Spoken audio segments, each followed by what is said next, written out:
Il était vraiment engagé. Et il m'a dit, Phoebe, ma fille, pourquoi tu ne viens que vers moi que lorsque tu as des problèmes d'argent? Voilà tout ce qu'il a dit. Mais bien, ça fait un tic dans mes oreilles. J'ai dit que, mais qu'est-ce qu'il veut dire par là? Des pensées ont commencé à résonner dans ma tête. Qu'est-ce qui ne va pas?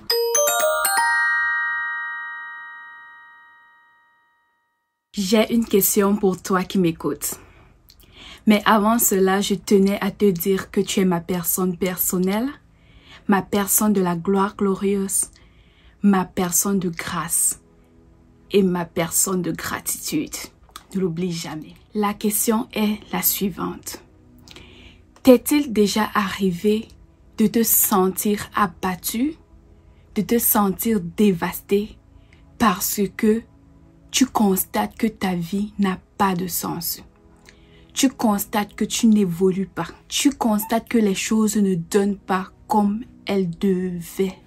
Tu te demandes ce que les autres ont fait ou ont mérité que toi tu n'aies pas mérité. Tu te dis que la vie est tellement injuste. Tu es arrivé au point, bien qu'étant enfant de Dieu, à détester la vie. Tu dis que la vie t'énerve. Quand tu regardes autour de toi, ta vie, tu ne vois rien qui peut te plaire. Tu es toujours triste, tu es plus que misérable, plus que malheureux. Toujours la tête baissée, tu n'arrives jamais à relever ta tête parce que tu as honte de ta vie et tu n'arrives pas à comprendre ce qui se passe. Des fois, tu es tellement en colère contre Dieu parce que tu te dis que c'est Dieu qui te laisse dans cet état. Si Dieu vraiment t'aimait, il allait vraiment amener les choses à changer dans ta vie. Tu es vraiment au bon endroit aujourd'hui. Ce qui t'arrive n'est pas anodin, tu es sur la bonne place. Mais avant de démarrer, je t'invite vraiment à t'abonner à la chaîne Motivation Chrétienne. Je t'invite à laisser ton commentaire et à cliquer sur la mention j'aime. Ce sera très utile pour nous pour la suite. Merci beaucoup. Comme je le disais tantôt, rassure-toi, tu es au bon endroit. Et dans cette vidéo, je vais te donner les raisons pour lesquelles tu es abattu de la sorte. Et ce qui provoque cet état dans ta vie, ce n'est pas anodin. Le constat chez les enfants de Dieu, quand des choses ne se résolvent pas dans leur vie, c'est que tu es frustré quand les choses ne marchent pas pour toi. Tu te plains à des personnes qui sont autour de toi. Tu parles une forme de victimisation des circonstances. Tu n'as rien fait pour mériter cela. C'est lamentable ta situation. Tout ce que tu rencontres, tu racontes ton histoire, comment c'est terrible. Tu es victime de la vie. Et des fois, pour d'autres personnes qui ne parlent pas, elles se renferment sur elles-mêmes. Elles se renferment dans leur petit monde, leur monde à eux seuls. Ces personnes sont seules au monde. Et ces personnes ne veulent coopérer avec personne d'autre. S'il t'arrive par exemple d'en faire de mauvais rêves, tu te retrouves en train de dire à tout le monde que les choses ne vont pas, peut-être les sorciers te veulent ceci ou cela. Pour la petite histoire, quand des personnes viennent vers moi avec des situations difficiles ou à donner des mauvais rêves, la première des choses que je demande toujours c'est: as-tu parlé de ça à ton Créateur? As-tu fait part de cela à Dieu? Et la plupart des temps, ces personnes vont dire non. Ou alors vont dire, je n'ai pas vraiment pris du temps de communiquer cela à Dieu comme je prends ce temps avec toi là présentement. Et bien sûr, je leur renvoie, premièrement, ce que tu dois faire, c'est aller vers Dieu. La réalité, c'est que Dieu est toujours disponible. Dieu est toujours disponible. Il a les bras grands ouverts pour toi et moi. Il n'attend que ton appel. Que tu dises allô, allô, allô, allô. Et il commencera une œuvre dans ta vie comme K.S. Bloom l'a chanté. Tout ce qu'il veut, c'est que tu appelles à lui. C'est tellement simple. Si je prends le cas des parents biologiques, en particulier du père biologique, par analogie avec notre Père céleste que Dieu est. Lorsque tu as un besoin, lorsqu'un enfant a un besoin, et que l'enfant ne va pas vers le père pour exprimer ce besoin. Le père, même s'il est au courant de la situation, peut rester les bras croisés parce qu'il va savoir que si l'enfant ne vient pas vers lui pour parler de la situation et demander son aide, ça veut dire que l'enfant se sent suffisant. L'enfant peut s'en sortir de lui-même. L'enfant n'a pas vraiment besoin du père pour s'en sortir par rapport à cette situation. Oui, l'enfant peut se battre seul et réussir. L'enfant est indépendant et n'a pas besoin de son apport par rapport à cette situation-là. Et il va rester là, il ne va rien faire. Mais la réalité, c'est que l'enfant a vraiment besoin de l'aide du parent parce que si l'enfant pouvait s'en sortir seul, l'enfant aurait déjà résolu ce problème de lui-même. Cette situation, c'est la même chose que si nous ramenons le cas avec Dieu. Dieu est là, il a besoin même de communion avec nous, mais Dieu attend seulement que tu viennes vers lui. Dieu attend que tu viennes communiquer et dialoguer avec lui, que tu viennes lui faire part de la situation, que tu te sentes concerné par lui, parce qu'il a ta situation à cœur, mais il voudrait que la relation soit réciproque. C'est vrai. Mais c'est aussi bizarre souvent de venir juste vers Dieu ou vers ton père lorsque tu n'as que des problèmes. Ça paraît bizarre. Pour la petite histoire, j'ai eu cette expérience avec mon propre père. Je me rappelle encore ce jour où je suis allée vers papa. Je lui ai dit, papa, s'il te plaît, j'ai besoin d'argent.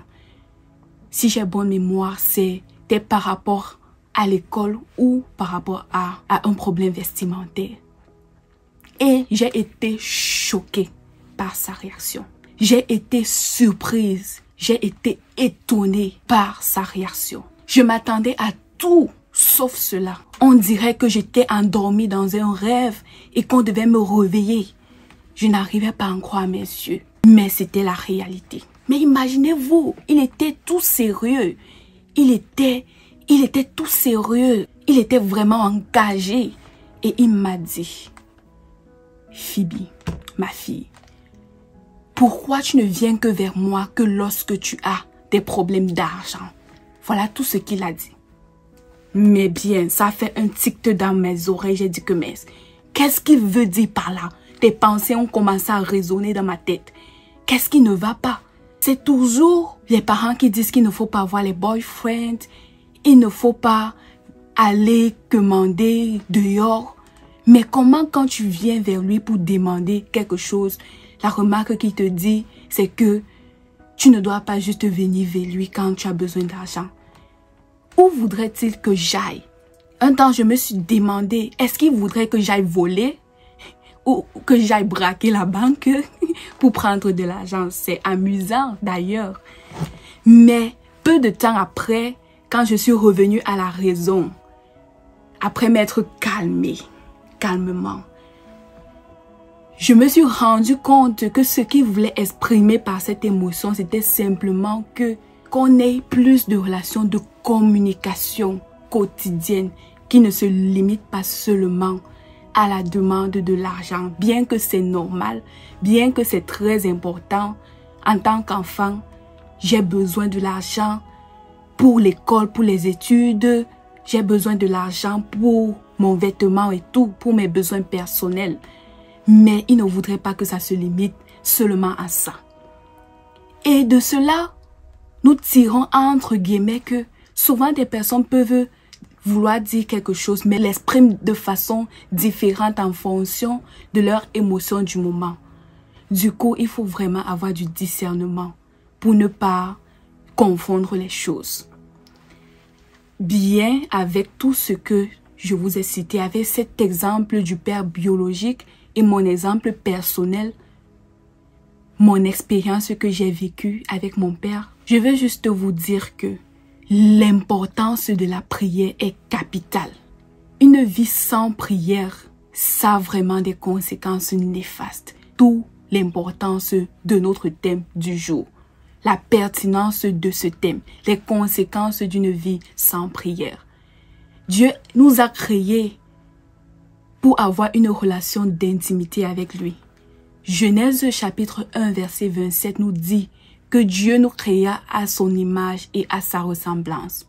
Dieu nous a créés pour avoir une relation plus profonde avec lui, pour penser comme lui, pour avoir ses sentiments, pour faire comme lui, pour amener les choses en existence.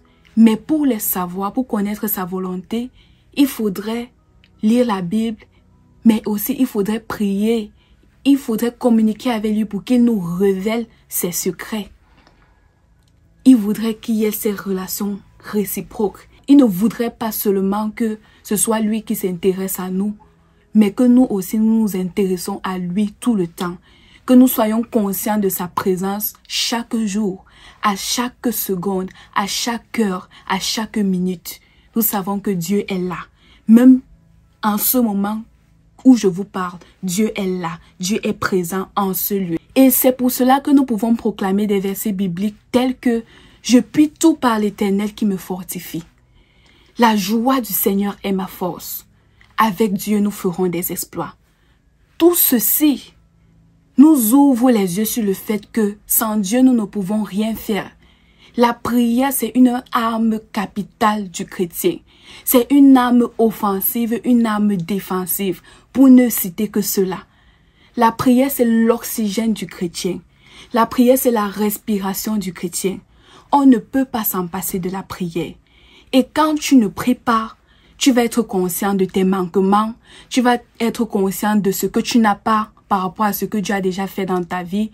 Tu ne seras jamais satisfait de ton état, tu ne seras jamais dans le contentement parce que tu ne pries pas. Tu ne reçois pas la paix que Dieu donne à ses enfants. Bien qu'étant chrétien, c'est vraiment déplorable. Sur ce, je t'invite aujourd'hui, si tu ne veux plus t'embrouiller, si tu en as marre de ton état présent, si tu ne voudrais plus détester la vie avec des pensées de suicide, etc.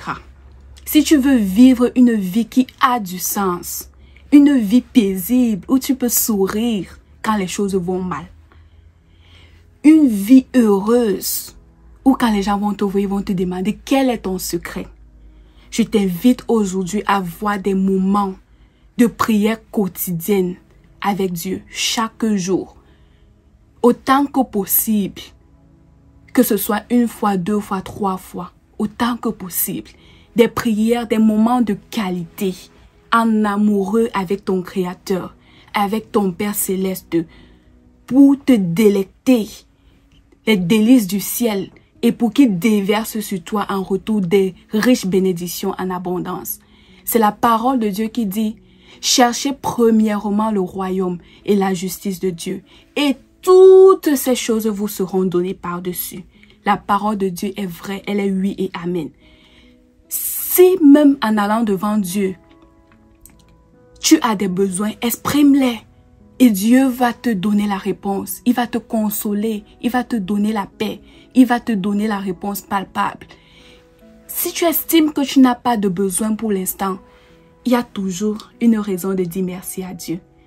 Tu conviendras avec moi que tu as toujours quelque chose à dire merci à Dieu. Le souffle de vie, la santé, les finances, la stabilité, ta famille, ton école, ton travail, tu as une raison de dire merci à Dieu. Et en faisant cela, tu seras surpris de ce que Dieu va faire pour toi. Il va relever ton visage. Il va essuyer les larmes de tes yeux. Il va écrire un nouveau chapitre de ton histoire. Là où il y avait déjà un point final par les hommes, Dieu va relever ton visage et te donner une vie d'abondance. Il va ouvrir pour toi les écluses des cieux. Et tu seras un témoignage vivant de sa gloire. Et ton histoire sera splendide. Je t'invite aujourd'hui, avant qu'on ne se sépare, à te rassurer, à partager la vidéo avec tes amis pour qu'ils s'en soient aussi édifiés. Tu es béni, je t'aime, ma personne de la gloire glorieuse. À la prochaine. Ciao.